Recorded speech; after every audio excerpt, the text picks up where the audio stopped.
Bonjour et bienvenue dans cette nouvelle audio. Je suis avec David Padaré pour le mag des coureurs. Alors aujourd'hui, on va parler exclusivement de glucides. Les glucides, c'est une part prépondérante pour le sportif et entre tous les termes qu'on va aborder, vous allez voir entre le rôle énergétique, entre les différentes sources de glucides, mais aussi l'index glycémique, etc.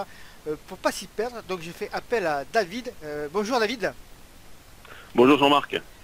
Alors, on va commencer. D'abord, tu vas commencer par te présenter rapidement au lecteur du mag, même si tu es déjà intervenu sur le site Testa Outdoor. Allez, vas-y, présente-toi rapidement et c'est parti. Voilà, donc je m'appelle David Padaré, je suis diététicien nutritionniste diplômé d'État. J'exerce depuis 10 ans maintenant, en région centre, en activité libérale. Et j'ai une spécialité, c'est la prise en charge de sportifs, notamment issus des disciplines d'endurance. Quand tu dis Et de je pense que spécialité. c'est pour ça que tu m'as fait appel. Oui, tout à fait aussi. Quand tu dis spécialité, c'est-à-dire que tu as passé un petit diplôme en plus, une spécification, une formation en Alors plus pour.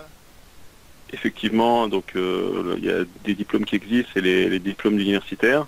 Donc il y a le diplôme universitaire de Toulouse et le diplôme universitaire de Paris qui sont en cours d'acquisition là, cette année. D'accord, ok, ok, ça marche. Alors, on va commencer par les glucides. Euh, Quel est le rôle énergétique en fait des glucides pour le sportif et donc pour les coureurs à pied? Donc dans notre alimentation, les glucides ont un rôle principalement énergétique. À la différence par exemple des lipides qui ont un rôle énergétique et fonctionnel, ou des protéines qui ont un rôle plastique. Ce qui signifie donc que les glucides ont un intérêt principalement lorsqu'il y a une dépense énergétique, une dépense physique. Au repos ou à intensité d'effort faible, ce sont les acides gras, les graisses qui sont privilégiés par l'organisme. La réserve des glucides est donc épargnée au repos ou lorsque l'intensité est faible, donc le besoin en glucides est limité. Par contre, lors d'un effort d'intensité élevée, comme il y a augmentation des besoins énergétiques, le corps a besoin de ressources supplémentaires. Il va donc mobiliser ses réserves de glucides. Il s'ensuit une baisse des réserves de l'organisme, des réserves de glucides de l'organisme, que l'alimentation doit permettre de compenser. Sinon, D'accord, c'est l'épuisement. d'accord. Quand tu dis donc effort faible, donc on est en endurance, on va dire. C'est ça. Ouais. Et même si on est en endurance longue, par exemple pour les ultra trailers qui sont souvent à une intensité faible mais qui durent très longtemps, là aussi on est dans le même rapport. Non, l'intensité faible, c'est intensité faible et courte durée. Donc, D'accord. par exemple, un petit footing d'une D'une heure, heure quoi. a vraiment allure très fondamentale, quoi.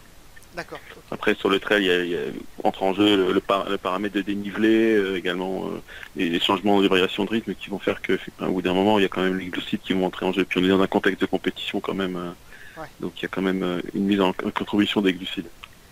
Alors on va compliquer un petit peu les choses parce que quand on parle de glucides, on parle aussi du rôle de l'insuline et du contrôle de la glycémie. Ça revient souvent dans les discussions. Alors, peux-tu nous en dire plus sur ce sujet? Donc les glucides, les aliments qui sont riches en glucides, ont pour fonction d'apporter une molécule qui s'appelle le glucose. Le glucose, pour pénétrer dans les cellules de l'organisme, a besoin d'une clé. Cette clé, c'est l'insuline. L'insuline se fixe au glucose, elle se l'achemine vers les tissus, et là, elle se fixe avec un récepteur. Et c'est en se fixant avec ce récepteur que le glucose va être libéré à l'intérieur de la cellule. D'accord. Si l'insuline ne joue plus son rôle, il y a accumulation donc de glucose dans le sang, et donc un risque qu'on appelle le risque d'hyperglycémie. C'est le cas des personnes diabétiques, par exemple. D'accord. Et à contrario, lors d'un effort physique, le besoin énergétique est tel que le muscle a une capacité, développe une capacité à capter le glucose sans même avoir recours à l'insuline. C'est une voie spécifique liée à l'activité physique. Donc sur des efforts de très longue durée, cela peut conduire à une baisse de la glycémie, donc du taux de sucre dans le sang, puisqu'à à la fois il y a un rôle de l'insuline et en plus il y a une captation directe par le sucre. Il y a deux filières de captation du sucre dans le sang. D'accord. Donc il est nécessaire de s'alimenter, notamment sur des efforts qui dépassent les 90 minutes.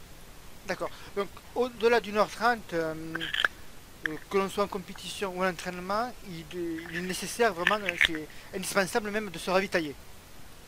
Voilà, au-delà d'une heure 30, il y a un risque qui est plus important d'hypoglycémie par rapport à un effort qui soit qui est plus court.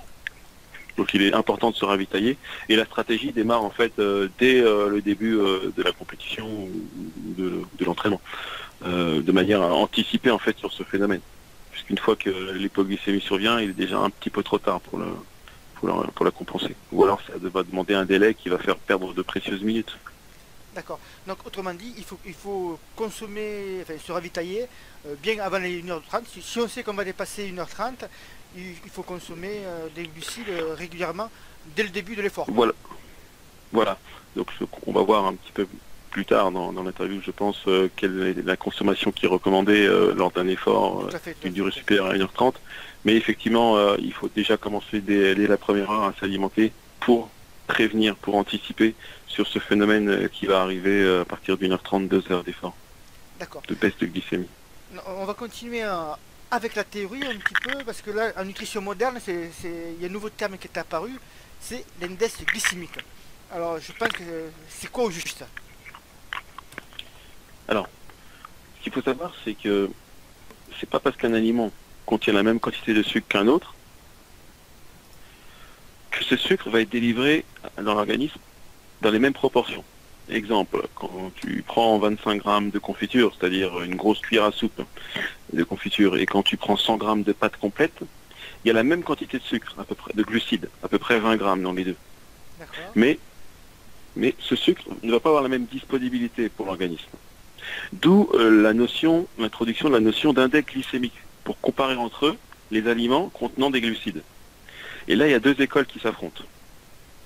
La première, qui considère que l'absorption des glucides sera la même, c'est-à-dire que dans les 20 grammes, au final, il y aura la totalité de ces 20 grammes qui est absorbée par l'organisme, mais que dans un cas, pour les aliments à index glycémique élevé, ces 20 grammes vont être absorbés assez rapidement, et que dans un autre cas, donc par exemple pour les pâtes complètes, ils vont être absorbés beaucoup plus lentement.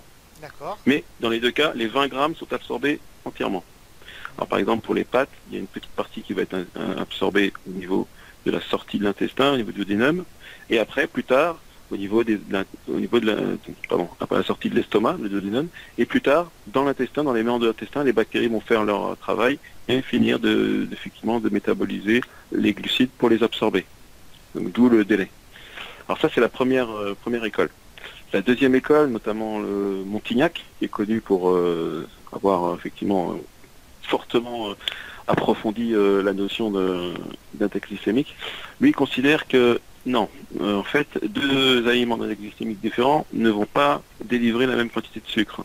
L'aliment d'index glycémique élevé va avoir une absorption quasi totale de ces sucres, alors que l'aliment index glycémique bas, par exemple, on va prendre des pois chiches ou des lentilles, des aliments qui sont riches en fibres, en protéines, va avoir une absorption partielle de son sucre. Donc si deux aliments ont la même quantité de sucre, celui qui a un index glycémique élevé va délivrer ses 20 grammes de sucre, celui qui a un index glycémique bas va en délivrer peut-être que 5 au final. Et les 15 autres sont perdus.